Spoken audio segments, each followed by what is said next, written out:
تو سارا کچھ کراس کر کر کے گزر جاتا ہے. یہاں تو حال یہ ہے کہ پالنے والا کوئی اور سائے میں بیٹھنے والا. باغ تیرے دی کر کر راکھی میں ساری عمر گزاری, تو جدوں اے پھل پکن تے آیا تے لے گئے ہور بپاری. اور بیٹا گزرتا ہے اماں کے دروازے کے آگے سے, اماں کے دروازے کے آگے بیٹا امرود لے کے آیا ہے 6 کلو. توجہ ہے میری بات پر؟ ادھر دیکھیں جی, چھوڑیں تھوڑی دیر ہماری سنیں. وہ امرود لے کے آیا 5-6 کلو, تو اماں کے دروازے کے قریب سے گزر گیا رات کو. تو کمائی کھانے کا ٹائم آیا نا, تو گزر گیا. تو وہ وزیر اعظم سے ڈرتا ہے نا, تو جا کے بی بی سے کہتا ہے بی بی کے حقوق دینا بھی رسول اللہ کی سنت ہے. لیکن یہ کیا بات ہوئی, تو نے بیوی اور ماں کا مقابلہ شروع کرا دی ہے؟ سمجھ تو صحیح, یہ تیرے لیے کعبے کی جگہ ہے اور تو بیوی کے لیے کعبے کی جگہ ہے. اسے بھی سمجھنا چاہیے, غور کرنا چاہیے. 5 کلو امرود لے کے تو ماں کے کمرے کے قریب سے گزر گیا ہے.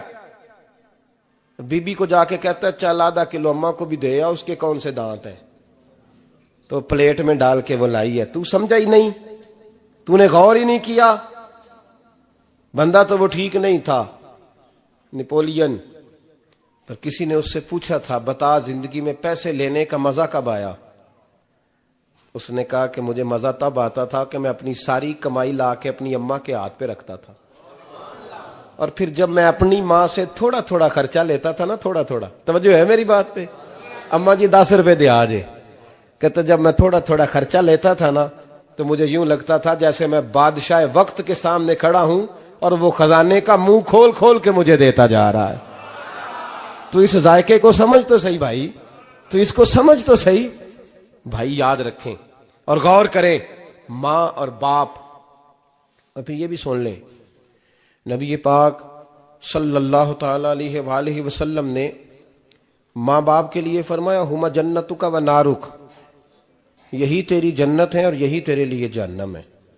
اگر یہ راضی ہو گئے تو تیرے لیے جنت ہے, ناراض ہو گئے تو چاہے تو 100 پیر کے مزار پہ حاضری دے آ, لیکن جب تک ابا راضی نہیں اتنی دیر تک اللہ راضی. یہ حدیث پاک ہے, حضور نے فرمایا جس کے والد راضی اس کا اللہ راضی, اور جس کا باپ ناراض اس کا اللہ. ہاں بے شک. اب یہ حدیث ہے نا, تو سارے ولی ایک طرف بیٹھ جائیں, کہیں یا اللہ بخش دے مرید کو, لیکن اگر ابا کہے یا اللہ نام معاف کرنا, تو اللہ ان اولیاء کی نہیں مانتا, والد کی مانتا ہے. اس لیے بلے شاہ آسمانی اڈدیاں پڑھنا ہے, جیڑا گھر بیٹھا انہوں پڑھیا ہی نہیں. بھائی یاد رکھو, ماں باپ سے پیار کرو, ان کی خدمت کرو, ان کے پاس بیٹھا کرو, اور ماں باپ کو ٹائم دیں, وقت دیں, چند گھڑیاں ان کے پاس بیٹھیں. آپ یقین کریں ابا جی سے آپ مشورہ کر لیں, صرف مشورہ, مرضی بے شک اپنی کریں, لیکن اس مشورے میں آپ کو اتنا سایہ ملے گا کہ زندگی میں کبھی ناکامی نہیں ہوگی. پر اسی سجن دی مننی ابے دی نہیں مننی. وہ پھٹے پہ جو نلائق ہماری طرح کا بیٹھا ہے اس سے مشورہ لینا ہے, والد سے نہیں لینا. باپ کے پاس بیٹھیں, اس سے مشورہ لیں. میرے ابا جی کسان تھے, میں نے اپنی زندگی میں ڈھیروں چیزیں اپنے باپ سے سیکھی ہیں, درجنوں چیزیں سیکھی ہیں. میرے والد بڑے خوددار تھے, مزاج میں عجیب سی خودداری تھی. کوئی بندہ کبھی حال پوچھ لیتا تھا نا کہ حالات کس طرح کے ہیں, تو فرماتے تھے بھائی اگر بتانا ہوا تو اپنے اللہ کو بتاؤں گا. الحمدللہ بڑا فضل ہے. میں نے ان کے ہاتھوں پہ ہمیشہ چھالے دیکھے, ہمیشہ چھالے, لیکن ان کا ہاتھ کبھی کسی دنیا دار کے سامنے پھیلتا ہوا نہیں دیکھا. لوگ مجھے کہتے ہیں آپ کس پیر صاحب کے صاحبزادے ہیں, تو میں کہتا ہوں میں اس پیر کا صاحبزادہ ہوں جس نے محنت کر کے حلال کی کمائی کھائی ساری زندگی. یہ لوگ پیر نہیں ہوتے, یہ مرشد نہیں ہوتے, اور میں نے درجنوں چیزیں سیکھی ان سے. تو سیکھنے تو بیٹھ, تجھے ہزاروں چیزیں ملیں گی. بھائی اپنی زندگی میں ماں باپ کی طرف دیکھو, سب سے ضروری کام ہے انہیں وقت دو. اماں کے او بھائی بڑا مشکل ہے دنیا داروں سے تعریف کرانا, تے اماں دے کول تے ایویں 2 منٹ راتی بھئی نہ آکھی اماں پیر کٹے نہ رضائی جو تیرے گھٹ چھڑا, تے اماں کہندی جا میرا پتر تھکیا آیا ہے تو سو جا کے, میں کدو کام لگی سا, میں کدو حال وان ڈئی سا, جا سو جا کے. بس یہ کاروائی ہے, تو نے 2 منٹ کے لیے کہہ دیا, سویرے پورے محلے میں تیری اماں کہے گی اللہ میرے پتر ورگا پتر سارے نو دے, راتی آندا ہے تے مینوں گھٹ کے سوندا ہے, اللہ گھٹیا کوئی نہیں سویا بھی کاروائی پائی سوں, لیکن وہ سب کو بتاتی ہے. تو بھائی اتنی قیمتی چیز اور تو چھوڑ کے میں کبھی جلسے سے دیر سے آتا تھا نا, اب تو جاتا نہیں زیادہ جگہوں پہ, کوشش کرتا ہوں کہ چلو ماحول کے مطابق, تھوڑا خشک آدمی ہوں تو ہر جگہ سیٹ نہیں ہو پاتا, اس لیے کم جاتا ہوں.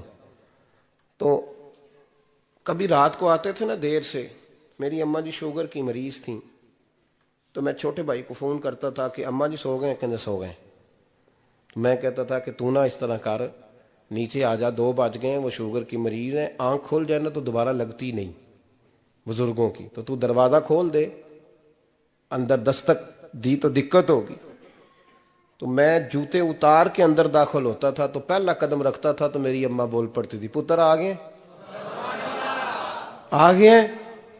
او بھائی تو اس درد کو سمجھنا, کوئی تجھے ملے گا, کوئی ملے گا تجھے ایسا. اب میں دور دراز بھی چلا جاتا ہوں, ان کی زندگی میں نہیں جا پایا, کہتے ہیں ہم نے نہیں جانا, گھر میں رہنا ہے, اس کیف کو سمجھ لے, اس دولت کے قریب ہو جا. حضرت ابو ہریرہ رضی اللہ تعالیٰ عنہ فرماتے ہیں میری اماں بوڑھی تھیں, میں ان کی خدمت کرتا تھا. باپ کی خدمت اور ماں کی خدمت سب کے حصے میں نہیں آتی, یہ رب جسے محبوب رکھتا ہے اسے یہ موقع عطا کرتا ہے.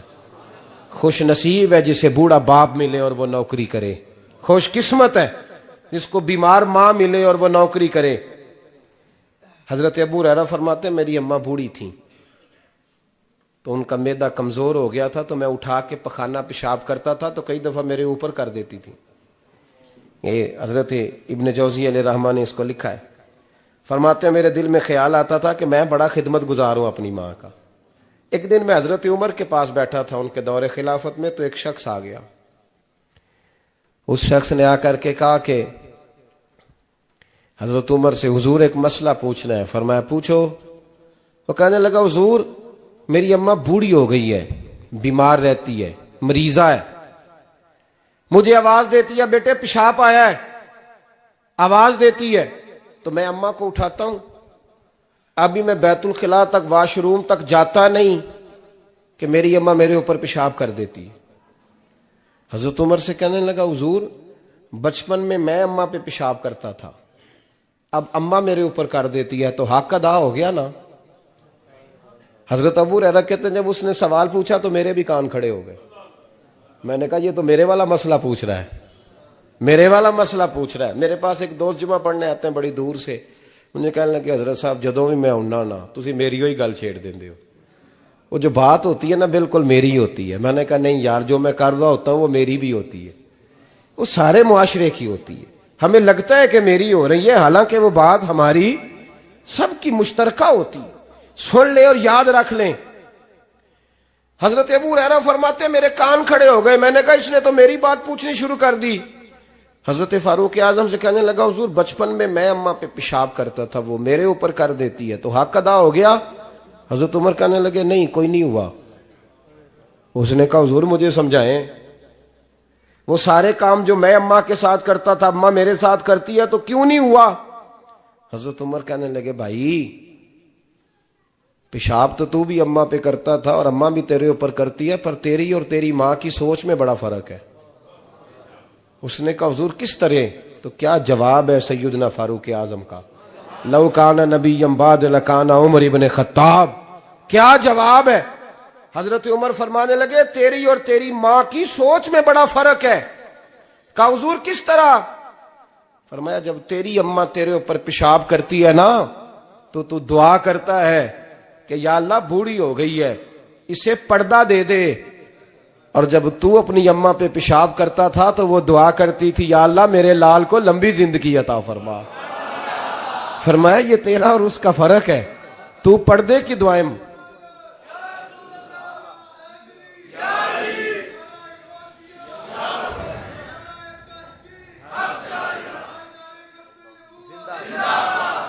سنے عزیزو, کہا جب تیری اور تیری ماں کی سوچ میں, اور نبی پاک صلی اللہ علیہ وسلم نے فرمایا ہے جتنے بھی گناہ انسان کرتا ہے نا اللہ کریم سزا کو روک دیتا ہے, قیامت میں سزا دے گا. اور جو ماں باپ کا نافرمان ہے نا اس کو دنیا میں بھی سزا ملے گی. جو ماں باپ کا نافرمان ہے اسے دنیا میں بھی. آپ یقین کریں بچے تھوڑا سا پڑ جاتے ہیں بیچارے تو ماں باپ سے کہتے ہیں ابا جی تسی پرانے دور دے ہو تانوں کی پتا ہوئے اور تجھے پتہ ہی نہیں بھائی تجھے خبر ہی نہیں یہ پرانے دور کے نہیں تو بیوقوفوں کے دور کا ہے تو سمجھ یہ کوئی تعلیم ہے. اکبر الہآبادی نے کہا تھا ہم ایسی لاکھوں کتابیں قابل ضبطی سمجھتے ہیں ضبط کرنے کو دل کرتا ہے. ہم ایسی لاکھوں کتابیں قابل ضبطی سمجھتے ہیں جن کو پڑھ کے بیٹے باپ کو خبتی سمجھتے ہیں. بات ہے کرنے والی. ماں اور باپ اتنا بڑا درجہ ہے. اور بھائی سن لو اور اس بات کو یاد رکھنا دنیا میں سیابی ہونے سے بڑی ولایت کوئی نہیں. سارے ولی غوث کتب ابدال مل کے بھی سیابی کے قدموں کی خاک تک کو نہیں پہنچ سکتے. لیکن حضرت اویس کرنی سیابی نہیں بن سکے صرف اپنی اماں کی وجہ سے پیچھے رہے. محبوب نے فرمایا تو وہاں رہ کے ماں کی نوکری کر تیرا نبی تجھ سے راضی ہے. اتنا بڑا کام انہوں نے چھوڑ دیا حضور کی ظاہری زیارت نہیں کر پائے اور تو کہتا ہے میں فلانے پیر صاحب کے آستانے پہ ہوتا ہوں اماں بڑے بھائی کے پاس ہوتی ہے میں جاتا ہوں تنظیموں کے ساتھ جماعتوں کے ساتھ اور اماں فلانے کے ساتھ. یہ کیسی بات ہوئی یہ کس طرح کا مسئلہ ہوا. جو تیری ڈیوٹی ہے اس ڈیوٹی کو پہلے ادا کر نوکری کو پہلے کر فرائض کا ادائیگی پہلے کر. تو فرض چھوڑ کے نفل کے پیچھے جا رہا ہے اس کام کو پہلے سر انجام دے. میرے نبی پاک صلی اللہ علیہ وسلم نے فرمایا والدین کے نافرمان کو دنیا میں سزا ملتی. حضرت مالک بن دینار رحمت اللہ تعالی علیہ فرماتے ہیں مجھے اللہ نے 60 حج کرنے کی توفیق عطا فرمائی. کتنے بول کے بتائیں. جس بندے کے پاس اتنے پیسے ہوں کہ حج پہ جا سکے آ سکے اور جتنے دن رہنا ہے گھر والوں کو خرچہ دے سکے اس پر حج کرنا فرض ہے. پتہ ہے آپ کو اس پہ حج کرنا. اس لیے بیان کر رہا ہوں کہ حج کی درخواستیں جا رہی ہیں. ہم پتہ کیا کہتے ہیں ہم کہتے ہیں بچے بڑے ہوں گے شادی کروں گا پھر جاؤں گا. یہ کس نے فتویٰ دیا ہے یہ کس سے آپ نے پوچھا ہے. وہ جب بڑے ہوں گے ان کی شادی کی چیز اس وقت آپ پہ فرض ہوگی. ابھی جو فرض ہے اس کو ادا کریں. اور یہ ترمذی شریف کی حدیث ہے یاد رکھ لیں. نبی پاک صلی اللہ علیہ وسلم نے فرمایا جس پر حج فرض تھا اس نے کیا نہیں بغیر حج کیے مر گیا یا یہودی ہو کے مرے گا یا عیسائی ہو کے مرے گا. اتنا بڑا حکم ہے حج کے حوالے سے لیکن لوگ انتظار کرتے رہتے ہیں پتہ نہیں کس چیز کا. جب آپ کو اللہ موقع دے ہمت دے تو پہلی فرصت میں یہ فریضہ ادا کریں. یہ ضروری کام ہے. حضرت مالک بن دینار فرماتے میں نے 60 حج کیے. ایک حج کے موقع پر میں نے بڑا رش دیکھا لاکھوں کا اجتماع ہوا. میری باتوں کی سمجھ تو آ رہی ہے نا آپ دوستوں جو نہیں بول رہے انہیں بھی آ رہی ہے نا. اللہ جزا دے. کہتے ہیں لاکھوں کا مجمع تھا تو میرے دل میں خیال آیا میں نے کہا اے اللہ اتنے لوگ آئے ہیں ان کا حج قبول بھی ہوا ہے کہ نہیں. فرماتے ہیں میں سوچ رہا تھا تو رات کو نا خواب میں نے کسی کہنے والے کو کہتے ہوئے سنا کہ سب کا قبول ہو گیا ہے. بلخ کا رہنے والا محمد بن ہارون بلخی ہے اس کا حج قبول نہیں ہوا. فرماتے ہیں شہروں کے علیحدہ علیحدہ خیمے لگتے تھے. اب بھی آپ حج کرنے جائیں تو پاکستانیوں کی رہائشیں علیحدہ ہوتی ہیں انڈین کی علیحدہ بنگلہ دیش کے علیحدہ مصری یمنی سب لوگ علیحدہ علیحدہ رہائشیں ہوتی ہیں جھنڈے لگے ہوتے ہیں ملکوں کے. کہتے ہیں میں نے سویرے اٹھ کے ڈھونڈنا شروع کر دیا. ڈھونڈتا ہوں وہ بندہ ملے. کہتے ہیں جہاں بلخ شہر کے لوگ رہتے تھے وہاں چلا گیا تو میں نے لوگوں سے پوچھا تم میں محمد بن ہارون بلخی کون ہے. لوگ کہنے لگے وہ تو بڑا نیک آدمی ہے پرہیزگار ہے بڑے بولے بالے بڑے اللہ والے ریاض آپ کو بس ہم ہی جانتے ہیں.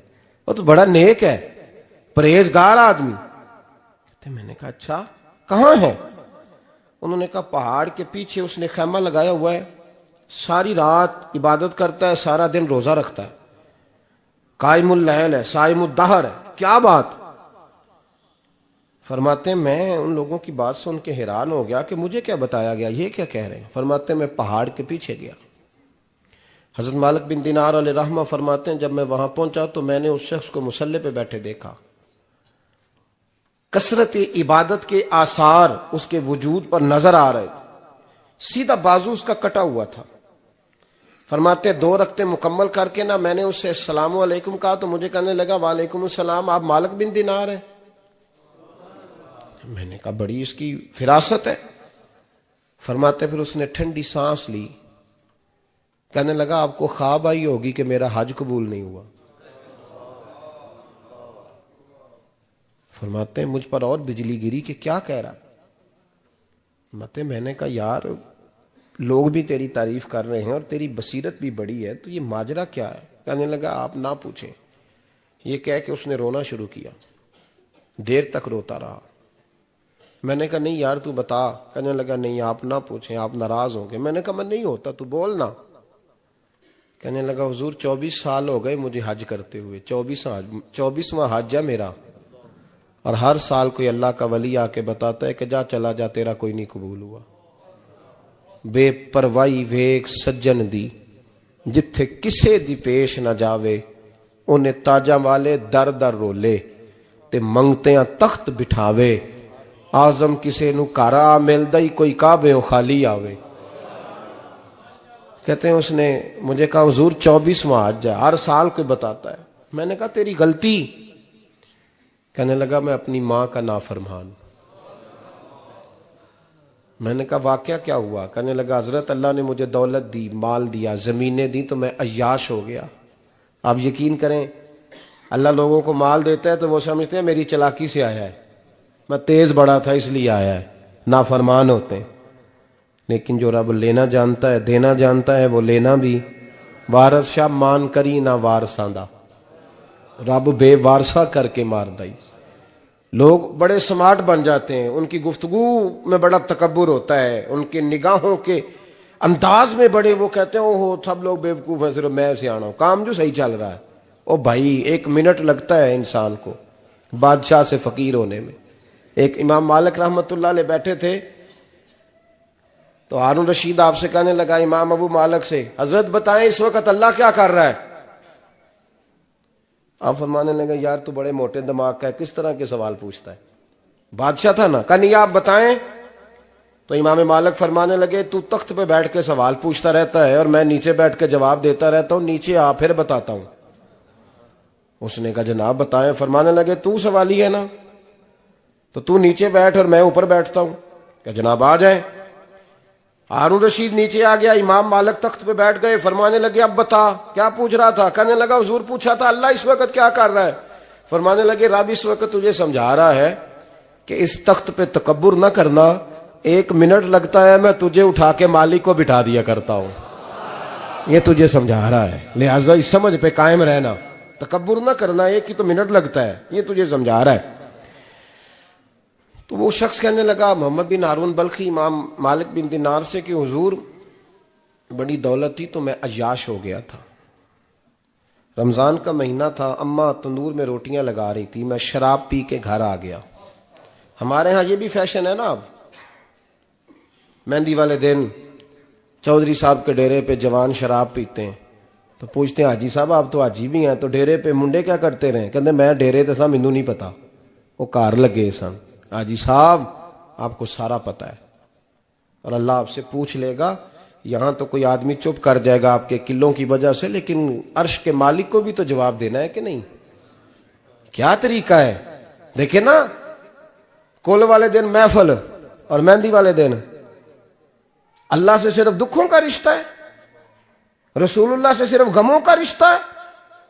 اگر تو نے ڈھول ڈمکا شور شرابہ کیا ہے شادی والے دن تو کول والے دن بھی بجا، تیرا پتہ چلے، جنازے پہ بھی بجا. کیا تماشا ہے؟ مذہب صرف رسم ہے، ضرورت ہے. کوئی مر گیا تو قرآن پاک کھول لو، باقی جو مرضی کرو. حج بھی کیتی جاندے ہو، لو بھی پیتی جاندے ہو، کھو کے مال یتیماں دا پیج مسیتی جاندے ہو، پھٹ دلاں دے سیندے نہیں، ٹوپیاں سیتی جاندے ہو، نفس تے چھری پھیر دے نہیں، بکرے کیتی جاندے ہو، فرض پلائی بیٹھے ہو، نفلا نیتی جاندے ہو. او دسو تے سی بلے نو اے کی کچھ کیتی جاندے ہو، او دسو تے سی بلے شاہ نو کی کچھ کیتی جاندے ہو. کوئی طریقہ ہے؟ کول شریف پہ مولوی صاحب تشریف لائیے گا ابا جی کے کول ہیں تو میں تو کہتا ہوں بجا نہ بینڈ باجے والا آج بھی، تیرا پتہ چلے. کہ یہ دو کام کیسے ہوتے ہیں؟ تو کس طرح دو کشتیوں کا سمجھ نہیں آتی بات کی. میں تو جاتا ہی نہیں بینڈ باجے والی شادی پہ. میں کہتا جب کو مردی پڑھا لو. نے کہا ہم سے نہیں دو کام ہوتے. اللہ روزی دینے والا ہے, ایک ہی کرتے ہیں. دو رنگی چھوڑ کے یک رنگ ہو جا, سراسر موم ہو جا یا سنگ ہو جا, موج کرو. ہم اس چکر میں پڑتے ہی نہیں. ہم وہ راستہ ہی چھوڑ دیتے ہیں جو ہماری طبیعت کے مطابق نہیں ہوتا. بس ختم ہو گئی بات. اس لیے غور کریں اور یاد رکھیں اس بات کو. امام مالک بن دینار رحمت اللہ علیہ فرماتے ہیں مجھ سے کہنے لگا پیسے آئے تو میں عیاش ہو گیا. رمضان کا مہینہ تھا. عصر کے بعد میری اماں افطاری کی تیاری کر رہی تھی. میں گیا, میں نے کہا شراب پی ہوئی, اماں روٹی دے. تو اماں کہنے لگی شرم کر, شرم کر, روزہ رکھا نہیں تو جنہوں نے رکھا ہے ان کا تو خیال کر. کہتے اماں کی بات کا مجھے غصہ لگا. میں کہا کرتا ہوں بد نصیب ہے وہ بیٹا جس کا باپ اس سے بات کرتے ہوئے ڈرتا ہے کہ پتہ نہیں کہاں سے بولے گا. بد نصیب نہیں وہ بیٹا جس کی ماں اس سے بات کرتے ہوئے سہم جاتی ہے کہ پتہ نہیں کون سی بولی بولے گا. بد نصیب نہیں کہ ماں باپ بھی جس سے کھول کے بات نہ کر سکیں.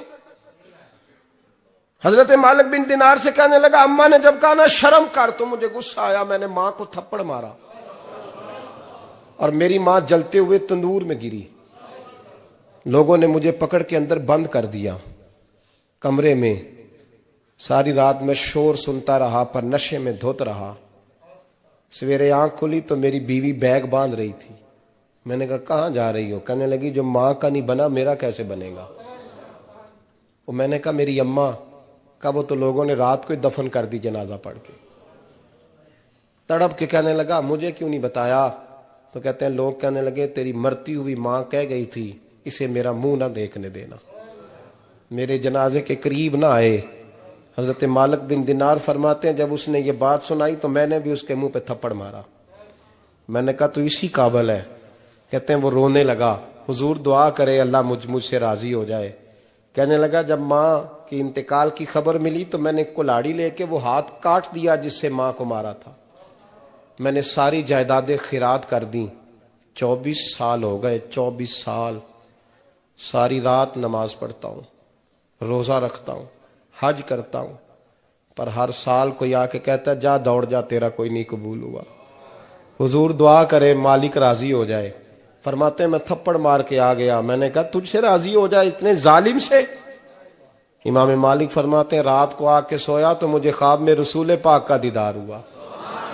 تو نبی پاک علیہ السلام نے فرمایا مالک تو اسے مایوس کیوں کر آیا ہے, اللہ تو بڑا مہربان ہے. کہا حضور ماں کے نافرمان کو معافی کیسے ملے گی؟ تو امام مالک فرمانے لگے نبی کریم نے فرمایا جا اسے جا کے بتا دے تجھے قیامت میں تیری ماں کی وجہ سے بخش دیا جائے گا. کہا حضور اماں کی وجہ سے کس طرح؟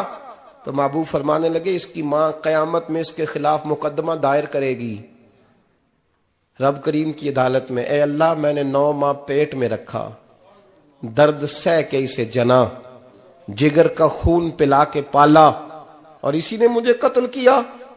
رب کریم اس کی ماں کا مقدمہ سن کے کہے گا اٹھاؤ اس کو دوزخ میں پھینکو, اس نے ماں جلائی تھی اسے بھی جلاؤ. محبوب فرمانے لگے جب پکڑ کر کے مالک اس کو محمد بن ہارون کو لوگ لے جائیں گے نا جہنم کی طرف, ابھی فرشتے گھسیٹیں گے ہی تو پلٹ کے پھر اماں کی طرف دیکھے گا اور دوسری دفعہ پھر گھسیٹیں گے تو پلٹ کے دیکھے گا اور تیسری دفعہ پھر پلٹ کے کہے گا اماں یہ مجھے جلانے لگے, اماں یہ جہنم میں پھینکنے لگے. میرے حبیب فرمانے لگے وہ جل کے مرنے والی ماں وہاں بھی بول پڑے گی, کہے گی یا اللہ چل میں نے معاف کیا تو بھی معاف کر دے. اے اللہ میں نے معاف کیا تو بھی معاف کر دے, اللہ تو معاف کر دے اسے, اللہ تو اس سے درگزر فرما, اسے معاف کر دے. میرے محبوب پاک علیہ السلام فرماتے ہیں رب کریم کہے گا اس نے تجھے جلایا, تو کہے گی اللہ یہ تو بیٹا تھا اس نے جلا دیا, میں ماں ہوں میرے سامنے جلے تو میں کیسے برداشت کر سکتی ہوں. فرمایا اس نے جلا کے مارا تھا پر اسی ماں کی وجہ سے رب کریم اسے جنت عطا فرمائے گا. پلٹا جا کے ماں کے پیروں میں بیٹھ, جا سویرے ان پڑھ باپ سے دعا کرایا کر, جا بالکل انگوٹھا چھاپ باپ سے صبح دعا کرایا کر, دیکھ رب کریم تیرے لیے رحمتوں کے دروازے کھول دے گا۔ اور آخری بات یہ بھی سن لیں، ماں باپ کے انتقال کے بعد رشتے ختم نہیں ہوتے، رشتے ختم کیا دعا مانگتے ہو نماز میں؟ ربنا اغفر لی، اس کا مطلب ہے ماں باپ تو ہے نا، وہ جو اولاد بچپن میں چلی جائے گی نا، نابالغی میں چھوٹے بچے، وہ قیامت میں ماں باپ کی سفارش کریں گے۔ ماں باپ کے انتقال کے بعد بھی اعلیٰ حضرت فاضل بریلوی نے 12 حقوق لکھے ہیں ماں باپ کے فتاوی رضویہ میں۔ فرمایا ان کے دوستوں سے دوستی رکھ، انہوں نے جو وعدے کیے تھے وہ وعدے پورے کر، اگر ان کے ذمہ قرضے ہیں تو ادا کر، اور اگر تیرے ماں باپ جو نیکیاں کرتے تھے وہ نیکیاں جاری رکھ۔ اور امام جلال الدین سیوطی نے شرح الصدور میں لکھا ہے زمین پہ رہ کے غلط کام نہ کرنا، ورنہ فرشتے قبر میں جا کے تیرے ماں باپ کو کہیں گے تو کتنی بری اولاد پیدا کر کے آیا۔ اور فرمایا تو دنیا میں رہ کے اچھے کام کر، چاہے دعا مانگ چاہے نہ مانگ، فرشتے قبر میں جا کے کہیں گے کیا بات ہے تمہارے بیٹے کی، کیسا لال پیدا کیا ہے، دنیا خیر سے بھر دی ہے۔ اور بھائی مجھ سے کوئی بندہ پوچھے نا کہ ماں باپ کو اصالہ ثواب کا سب سے بہترین طریقہ، تو میں کہتا ہوں بیٹے نمازی ہو جاؤ۔ کیا کر؟ تاکہ ہر نماز کی آخری رکعت میں تو کہے ربنا اغفر لی۔ نماز اللہ کی، ذکر ماں باپ کا، اللہ نے رکھ دیا ہے ربنا اغفر لی، ہر نماز کی ہر آخری رکعت میں ختم شریف پڑھا جائے گا۔ اور نماز کے اندر پڑھیں گے انشاءاللہ تعالی، پڑھیں گے نماز انشاءاللہ، وعدہ نہیں کرا رہا۔ داڑھی کس کی سنت ہے؟ نہیں، جنہ نہیں رکھی ہو بولو، جنہ رکھی ہو تو بولن ڈائے نے۔ کس کی سنت ہے؟ تو سرکار کے غلاموں نے رکھنی ہے، کسی اور نے رکھنی ہے؟ غلام کہتے ہیں ابھی ہم نیک ہی نہیں، نیک ہوں گے تو رکھیں گے۔ وہ خدا کے بندو، نیک تو ساری زندگی بندہ نہیں ہوتا۔ کبھی کسی نے دعویٰ کیا ہے ولی غوث کتب نے کہ اب میں بالکل گناہ نہیں کرتا، میں پاک صاف ہو گیا ہوں؟ کیا ہے کبھی؟ یہ شیطان کا وسوسہ ہے۔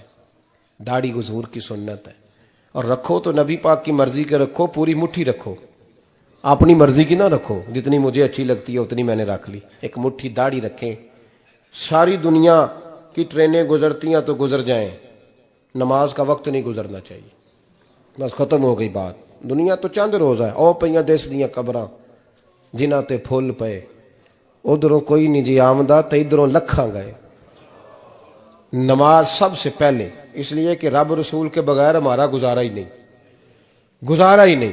نماز، قرآن پاک اور درود و سلام، یہ قضا ہونا ہی نہیں چاہیے، جو مرضی ہو جائے۔ اور ساتھ ساتھ سنت اور شریعت کا لحاظ کرنا سیکھیں۔ اور میری اپیل یہ ہے، ہر عمارت پہ غلاف نہیں چڑھتا، صرف خانہ کعبہ پہ چڑھتا ہے۔ ہر کتاب کا غلاف نہیں ہوتا، صرف قرآن پاک کا ہوتا ہے۔ ہر بی بی کا پردہ نہیں ہوتا، صرف مسلمان عورت کا ہوتا ہے۔ جو چیزیں پردوں میں ہوتی ہیں نا وہ مقدس ہوتی ہیں۔ اور بھائی ٹافی سے بھی ریپر اتار دو تو مکھیاں بیٹھنے لگتی ہیں، تو جو بی بی پہ پردہ ہوگی اس پہ بری نظریں نہیں جمیں گی۔ ڈیوٹی ہے آپ کی، بیٹیوں کو پردہ کرائیں، بہنوں کو پردہ کرائیں، ماؤں کو گزارش کریں۔ پردہ حسن ہے مسلمان کا۔ جس گھر میں پردہ رہتا ہے اس گھر میں اللہ کے فرشتے رحمت نازل فرماتے ہیں۔ یہ کوئی فیشن، کوئی طریقہ، کوئی مطلب ہی نہیں ان چیزوں کا۔ با پردہ کریں اپنے گھروں کو۔ دعا کرتا ہوں اللہ تبارک و تعالی میری اس حاضری کو قبول فرمائے، اللہ آپ سب کا آنا قبول فرمائے، اور جو کچھ میں نے کہا اللہ تبارک و تعالی ہمارے دلوں میں، ہماری روحوں میں اس جذبے کو جاگزی فرمائے۔ آخر دعوانا اللہ سلامت رکھ۔ اب کافی نہیں ہو گیا کام؟ اللہ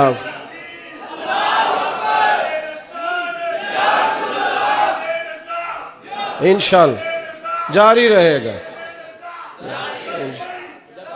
لبیک یا رسول اللہ،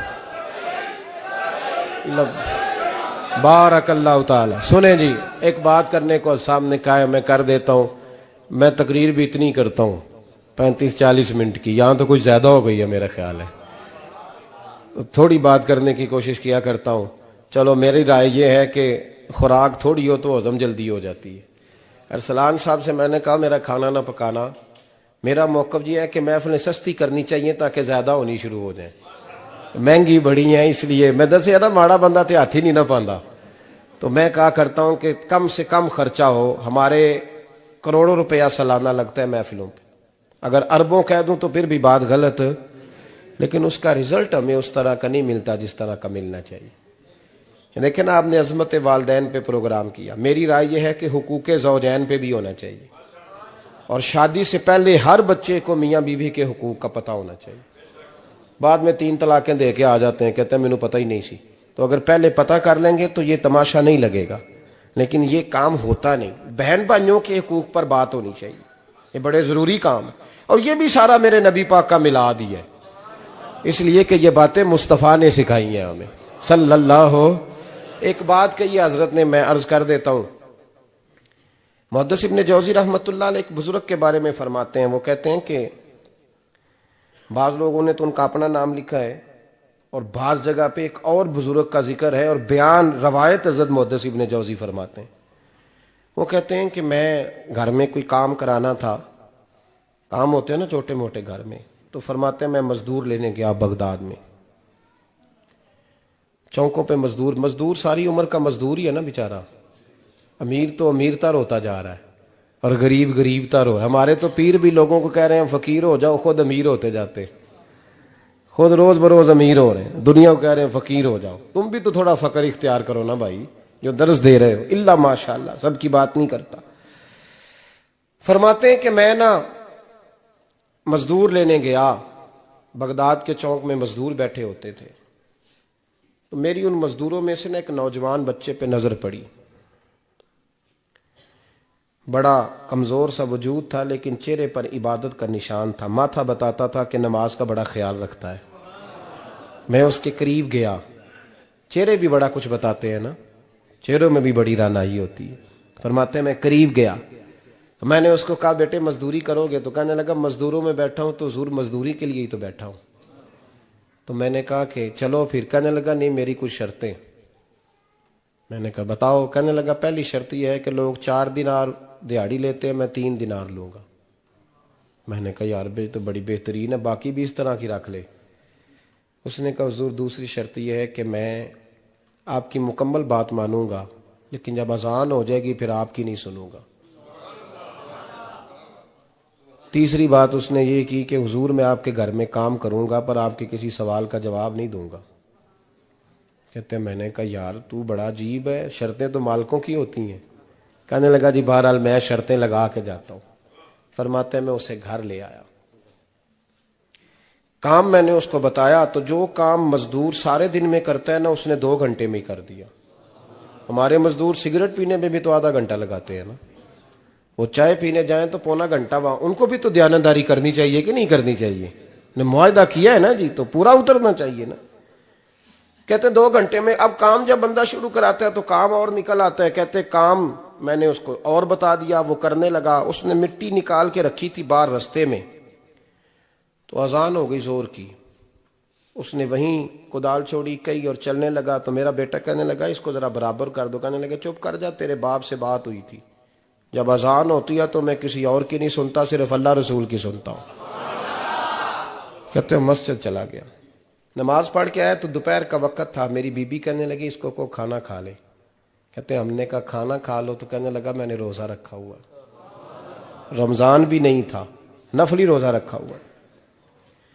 فرماتے ہیں شام ہوئی, میں نے 3 دینار دیے. تو میں نے کہا تیرا نام کیا ہے؟ کہنے لگا میں نے آپ سے کہا تھا میں کسی سوال کا جواب نہیں دوں گا. تو وہ چلا گیا. اگلے دن میں پھر لینے گیا اسے, کام کچھ اور نکل آئے. تو لوگوں نے بتایا وہ صرف ہفتے والے دن آتا ہے. میں نے کہا کیوں؟ کہنے لگے جی وہ کہتا ہے میرا ہفتے کا خرچہ 3 دینار ہے, جب 3 دینار کما لیتا ہوں تو باقی سارا ٹائم اللہ رسول کی ذکر میں گزار دیا کرتا ہوں. فرماتے ہیں جی اگلے ہفتے میں پھر لینے گیا. میں نے پورا ہفتہ انتظار کیا کہ کام اسی سے کرانا ہے. میں جب گیا تو میں نے کہا چلو. کہنے لگا میری شرطیں یاد ہے نا؟ اور میں نے کہا یاد ہے بھائی ساتھ چل. فرماتے ہیں کام کرایا. 2-3 ہفتے وہ آتا رہا. ایک ہفتے میں گیا تو لوگوں نے کہا حضور آج نہیں آیا. کیوں؟ کہنے لگے بیمار ہو گئے. کہاں گھر ہے؟ کہنے لگے بغداد کے قبرستان کے پیچھے.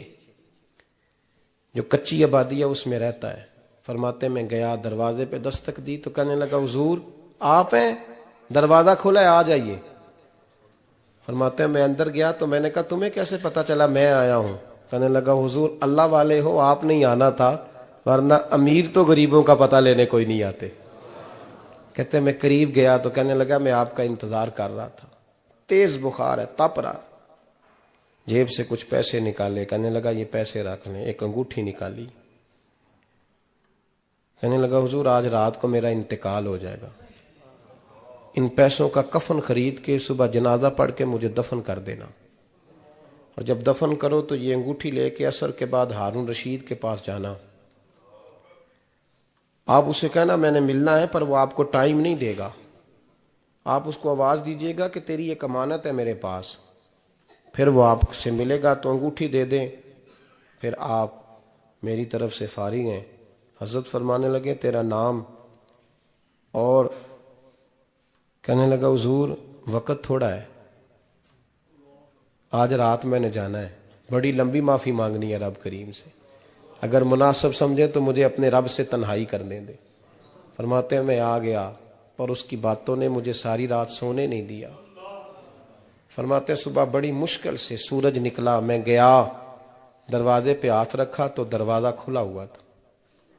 اندر داخل ہوا تو خوشبوئیں میرا استقبال کر رہی تھی. جب چہرے سے کپڑا ہٹایا تو اس کا تو انتقال ہو چکا, انتقال ہو چکا. ایسے ہے جیسے کسی کا دیدار کر کے سویا ہے. کہتے میں تو 2 آدمی لے گیا تھا جنازے پہ, پر پتہ نہیں دنیا کدھر کدھر سے آئی, کہاں کہاں سے. اکھاں جدو میٹیاں زمانہ مینو روے گا, اپنا تے اپنا بیگانہ مینو روے گا, اپنا تے اپنا. اور میاں صاحب نے کہا تھا بعد مرن دے مکھڑا میرا ہو جاوے جے تازہ, پھر سمجھ لینا محبوب میرے نے آن پڑیا جنازہ. اور کسی اردو کے شاعر نے کہا تھا میرے مرنے پہ ہر سو شور مچ جائے گا دیکھو گے, اللہ کو میرے مرنے پہ ہر سو شور مچ جائے گا دیکھو گے, کہنے الوداع سرکار خود تشریف لائیں گے. فرماتے ہیں میں تو 2 بندے لے گیا تھا, پر پتہ نہیں مخلوق کہاں کہاں سے آئی. جنازہ پڑا, دفن کیا. ہارون رشید کے پاس میں عصر کے بعد گیا, میں نے بلانا چاہا پر بادشاہ تھا, میری طرف دیکھا ہی نہیں. میں نے اس کو کہا تیری ایک امانت میرے پاس ہے. فرماتے ہیں وہ مجھے کونے پہ لے گیا, کیا بات ہے, کمرے میں بلایا, میں نے انگوٹھی دی. ہارون رشید تو چیخے مارنے لگا, کہنے لگا انگوٹھی والا کہاں ہے؟ میں نے کہا وہ تو انتقال کر گیا. کہنے لگا مجھے قبر پہ لے چل. کہتے میں قبر پہ لایا تو وہ لیٹ گیا, تڑپ کے رونے لگا. میں نے کہا میرا کلیجہ پھٹ جائے گا, نہ اس نے کچھ بتایا نہ تو نے بتایا, یہ کون تھا؟ تو ہارون رشید کہنے لگا یہ میرا بیٹا تھا. میں نے کہا تیرا بیٹا اور مزدور؟ کہنے لگا حضور یہ حضرت داؤد تائی کے پاس بیٹھا کرتا تھا, ان کا مرید تھا. مجھے روز کہتا تھا ابا تو نے بڑی دنیا کٹھی کر لی ہے, مرتے وقت تجھ سے ٹانگیں سمیٹی نہیں جائیں گی, اتنا حساب نہیں تو دے سکے گا. میں اس کو سمجھا دیتا, اس کی اماں سمجھا دیتی. یہ روز ہمیں کہتا چھوڑ دو آ جاؤ اللہ رسول کی بارگاہ میں جھک جائیں. ہم سمجھ. ایک دن یہ چلا گیا, کہنے لگا پھر تمہارا راستہ اور ہے اور میرا راستہ اور ہے. یہ سونے کی انگوٹھی غلطی سے اس کے پاس رہ گئی, غلطی سے ہیرے کی انگوٹھی چلی گئی. کہنے لگا دیکھو میرے بیٹے نے آج وہ بھی واپس کر دی ہے. پھر تڑپ کے کہنے لگا ہارون رشید تھا تو یہ میرا بیٹا, پر میرا مرشد نکلا, میرا پیر نکلا. بھائی زندگی تو بڑی تھوڑی ہے نا. بابا صاحب نے کہا تھا اٹھ فریدہ ستیا, اور داڑھی آ گیا پور, اگا نیڑے آ گیا, پچھا رہ گیا دور. اٹھ فریدہ ستیا خلقت ویکھن جا, متے کوئی مل جائی بخشیا تے تم ہی بخشیا جا. اٹھ فریدہ ستیا چاڑو دے مسیت, تو ستیں رب جاگدا تیری ڈاڈے نال پریت. میرا رب ہمیں بھی اپنی بارگاہ میں قبول فرمائے. آخر دعوانا ان الحمدللہ. صفا جس کی رنگت سے بے رنگ رنگے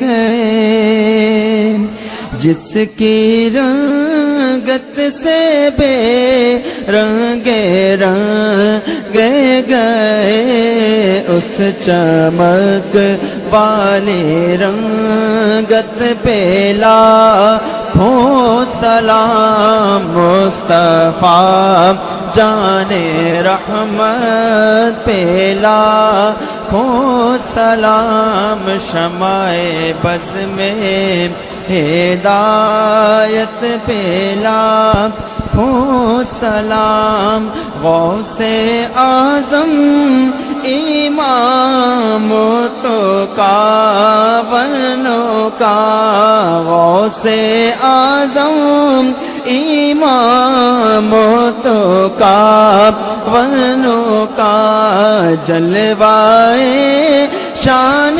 قدرت پہ لاکھوں سلام جن کا منبر بنی گردن اولیاء جن کا منبر بنی گردن اولیاء اس قدم کی کرامت پہ لاکھوں سلام مصطفیٰ جان رحمت پہ لاکھوں سلام شمع بز میں ہدایت پہ کاش محشر میں جب ان کی آمد ہو اور بھیجے سب ان کی شوکت پہ لاکھوں سلام مصطفیٰ جان رحمت پہ لاکھوں السلام خدا کے لاڈلے اور پیارے رسول اور یہ سلام آج زانا او قبول. ایک دفعہ سورہ فاتحہ، 3 دفعہ سورہ اخلاص، اول آخر درود پاک پڑھے. اللہم صلی علی محمد الحمدللہ.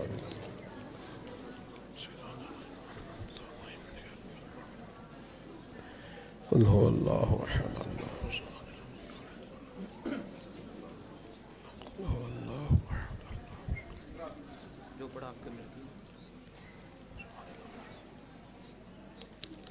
اللہم صلی علی سیدنا و مولانا محمد معدن الجود والکرم وآلہ وبارک وسلم. ربنا آتنا فی الدنیا حسنة وفی الآخرة حسنة وقنا عذاب النار. مولا جو کلمات خیر پڑھے اس محفل پاک میں جو ذکر اذکار ہوا اپنی بارگاہ ناز میں قبول فرما. تیرے پیارے حبیب سید عالم صلی اللہ علیہ وسلم کی بارگاہ عالی مرتبت میں پیش کرتے ہیں، اپنے فضل سے قبول فرما. حضور علیہ السلام کے والدین طیبین، آپ کے آبا و اجداد، تمام انبیاء کرام، تمام صحابہ، تمام اہل بیت، تابعین، تبع تابعین، علماء، محدثین، مفسرین، ائمہ مجتہدین، سلاسل طریقت کے بزرگان دین، اللہ جتنے مسلمان صاحب ایمان آج تک دنیا سے گئے سب کی بخشش مغفرت فرما. بالخصوص ارسلان صاحب کے والد گرامی اور خاندان کے دیگر تمام بزرگوں کی ارواح کو اصال ثواب ہے اپنے فضل سے قبول فرما. اللہ قبروں کو روشن فرما، ان کی آخرت کی منزلیں آسان فرما. نبی پاک علیہ السلام کی شفاعت کبریٰ انہیں نصیب فرما. اے اللہ قیامت کی سختیوں سے انہیں محفوظ فرما. آخرت کی ساری عزتیں نعمتیں انہیں عطا فرما. اے اللہ ہم سب کے اٹھے ہوئے ہاتھ اور جھکے ہوئے سر ان کے حق میں قبول فرما. ان سے درگزر والا معاملہ فرما، معافی اور بخشش والا معاملہ فرما. اے اللہ اس پورے خاندان کو برکتیں، رحمتیں، سعادتیں عطا فرما. ہم سب کے گناہوں کو معاف فرما، ہماری غلطیوں سے درگزر فرما. ہمیں علم نافع کی توفیق عطا فرما دے، عمل صالح کی توفیق عطا کر. مالک سجدوں کا ذوق دے دے، عبادتوں کا شوق دے دے، تلاوتوں کی لذت دے دے. اپنا بنا کے رکھ، اپنے محبوب کی غلامی نصیب فرما. مجھے سوز دے، مجھے ساز دے اور نیم شب کا نیاز دے. دم سجدہ خود کو میں توڑ دوں، مجھے ایسا ذوق نماز دے۔ میں تیری بہار کا پھول ہوں، میں کھلا بھی ہوں تو تیرے لیے، مجھے میری شاخ سے توڑ لے، مجھے اپنی زلف کا ناز دے، تڑپنے پھڑکنے کی توفیق دے، دل مرتضیٰ سوز صدیق دے۔ اے اللہ، عالم اسلام کے حق میں رحمت کے فیصلے فرما، برما کے مجبوروں کی مدد فرما، کشمیر اور فلسطین کے مظلوموں کی مدد فرما، پاکستان کو استحکام اور نظام مصطفیٰ صلی اللہ علیہ وسلم کی ٹھنڈی چھاؤں عطا فرما۔ قرب و جوار سے جتنے دوست بھی آئے ہیں سب کی دلی مرادیں پوری فرما۔ اے اللہ، بیماروں کو شفا دے دے، مقروضوں کو قرضوں سے رہا کر دے، تنگ دستوں کو فراخی رزق عطا فرما دے۔ رب اغفر وارحم وانت خیر الراحمین۔ اللہم انا نسألک العفو والعافیۃ فی الدین والدنیا والآخرہ، وصلی اللہ تعالی علی حبیبہ سیدنا و مولانا محمد وآلہ وسلم۔ تم پڑھ عالم فاضل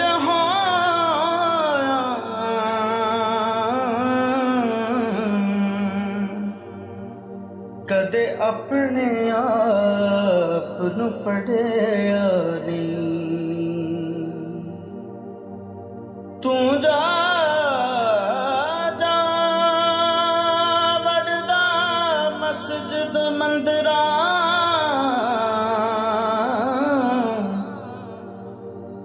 تو جا جا وڑدا مسجد مندراں